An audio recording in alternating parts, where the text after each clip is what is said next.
Ainsi, nous rendons grâce à Allah subhanahu wa ta'ala et nous bénissons le sceau du prophète, à savoir le prophète Mohammed sallallahu alayhi wa sallam. Nous prions Allah qu'il parachève sa grâce sur nous en ce vendredi et qu'il nous donne longévité pour avoir beaucoup de vendredis dans notre vie. Nous allons parler aujourd'hui des dégâts de la langue. En d'autres termes, les fléaux de la langue. Vous savez, très souvent, on parle, mais nous ne considérons pas nos propos comme des actions que nous menons. Les sages en islam disent, celui qui considère ses propos comme des actions qu'il mène, la personne a plus de chances de réussir sa vie religieuse. Tout ce qui sort de toi, tu seras comptable de cela auprès d'Allah subhanahu wa ta'ala, quelle que soit sa petitesse et quelle que soit sa grandeur. Et à ce sujet, le prophète Mohammed sallallahu alayhi wa sallam disait que inna al-abda la yatakallamu bil kalima la yulqi laha balan tahwi bihi ila an-nari aw ila jahannama 70 kharifan. Que l'un d'entre vous pourrait tenir des propos qu'il ne considère pas. Pour lui, ce n'est rien du tout. Mais cependant, ces propos-là vont le traîner jusqu'à l'enfer. Et c'est pour cela que vous allez trouver dans le Coran, Dieu dit wa qulu lin-nasi husna. Tenez d'excellents propos à l'endroit des gens. Il n'a pas dit de bons propos, il dit d'excellents propos à l'endroit des gens. Al-husna. L'on doit faire attention à tout ce qui sort de sa bouche. Quand il parle avec sa femme, quand il parle avec ses enfants, quand il parle avec son époux, quand il parle avec ses amis, il doit contrôler tout ce qu'il dit. Mais surtout, quand il s'adresse à Allah subhanahu wa ta'ala. Il y a des gens, pour avoir prié Allah subhanahu wa ta'ala, afin que Dieu exauce certains de leurs projets, s'ils ne voient pas la réalisation de leurs vœux, ils tiennent des propos à l'endroit de Dieu qui ne tiennent pas, qui ne sont pas dignes des musulmans. Souvent, ils pensent que c'est de la plaisanterie. Mais si tu ne fais pas attention, tes propos-là peuvent te traîner dans l'enfer. Le musulman, comme je l'ai dit, doit contrôler tout ce qui sort de sa bouche. Ces propos-là, qui sont considérés comme des fléaux, on peut les situer à trois types de propos. Premièrement, le mensonge. Le musulman doit éviter de mentir. Et quand je dis le mensonge, c'est dire ce qui n'est pas vrai. Imaginer des choses, comme on le voit aujourd'hui sur les réseaux. On voit la plupart des musulmans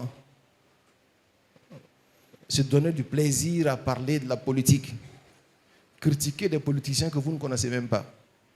Parce que seulement on aura entendu quelque chose, on dit que celui-ci a fait ça, celui-ci a fait cela. Mais si tu le vois parler, on dirait que ça s'est produit devant lui. Il jure même quand il parle. Faites attention, tu penses que tu n'es pas en train de dire quelque chose, mais tu es responsable de ce que tu dis et Dieu peut t'accuser pour cela. Quand tu n'as pas la certitude de ce que tu avances, alors tais-toi. Même les maîtres au conditionnel, ils ne le font pas. Qu'on aurait appris que ceci a fait cela ou celui-là a fait ceci. Il ne met pas ça au conditionnel. Il affirme des propos comme cela s'est produit, comme si cela s'était produit devant lui. Il ne faut pas éblouir ton identité. Tu es un musulman. Les musulmans ne parlent pas comme ça dans le vide. On n'attaque pas des gens qu'on ne connaît pas, des gens qu'on n'a jamais vus, parce que seulement les médias, parce que seulement quelqu'un t'aurait donné des informations. N'affirme rien. Et si tu vois que c'est difficile pour toi, tais-toi. Voilà pourquoi le prophète Mohammed disait Man kana yu'minu billahi wal yawmal akhir falyakul khayran aw liyasmut. Celui qui croit en Dieu et qui croit en l'au-delà, alors qu'il tienne d'excellents propos ou qu'il se taise. Souvent, à cause d'une seule parole, tout un pays peut s'embraser. À cause d'une petite parole, ta femme que tu aimes bien, elle peut te quitter. À cause d'une vilaine parole, ton mari qui te considère peut te lâcher tomber. Tout ça, ce sont les fléaux de la langue. Voilà pourquoi le prophète Mohammed sallallahu alayhi wa sallam disait dans ses propos que chaque matin, les autres membres du corps s'adressent à la langue. Et ils disent à la langue, fais attention dans tout ce que tu fais. Car nous autres là, nous ne faisons que te suivre. Si toi tu es bon, nous on est bon. Mais si toi tu es mauvais, nous sommes mauvais. Ils s'adressent à la langue.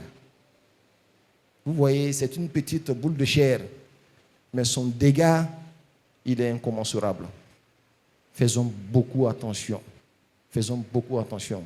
Il y a beaucoup d'événements qui se produisent dans le monde aujourd'hui, tel que ce qui se passe aujourd'hui en Israël. Et je profite de cela pour demander aux musulmans de faire des prières pour nos frères qui aujourd'hui sévissent l'injustice. Nos frères qui sont de l'autre côté là-bas, ce sont nos frères musulmans. Le prophète disait, celui-là qui ne se préoccupe pas de ce qui arrive aux autres musulmans, ce n'est pas un musulman. Il faut prier pour eux, ils sont éprouvés. Et à ce sujet, nous disons que la paix rime avec la justice. Quand il n'y a pas de justice, il ne peut pas y avoir de paix.